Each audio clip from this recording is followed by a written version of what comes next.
তাকওয়ার ফলে মানুষের জটিল বিষয়গুলো সহজ হয়ে যায়। আসমান ও জমিনের বরকতের দরজা খুলে যায়। মুত্তাকি বান্দাকে আল্লাহ তাআলা সংকট থেকে উদ্ধার করেন এবং ধারণার বাহিরে রিজিক দান করবেন। তাকওয়ার দ্বারা আল্লাহর ভালোবাসা লাভ করা যায়। মুত্তাকির যাবতীয় আমাল আল্লাহ তাআলা কবুল করবেন। মুত্তাকি আল্লাহর কাছে সর্বাধিক সম্মানিত ব্যক্তি।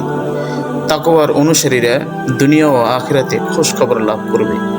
আল্লাহ মুত্তাকিদেরকে জাহান্নাম থেকে মুক্তি দেবেন। মুত্তাকিরা নহর প্রবাহিত জান্নাতে বাস করবে। মুত্তাকিদেরকে দলে দলে বেহেশতে নেওয়া হবে। মুত্তাকিদের জন্য প্রতিশ্রুত জান্নাতে পরিষ্কার ও সুপেয় পানি, অবিকৃত স্বাদের দুধ, স্বাদের শরাব এবং স্বচ্ছ মধু, এই 4 ধরনের নহর প্রবাহিত হবে। সুবহানাল্লাহ। কাজেই আমরা সকলেই তাকওয়ার গুণ অর্জন করার চেষ্টা করব। আল্লাহ তাআলা আমাদেরকে তৌফিক দান করুন।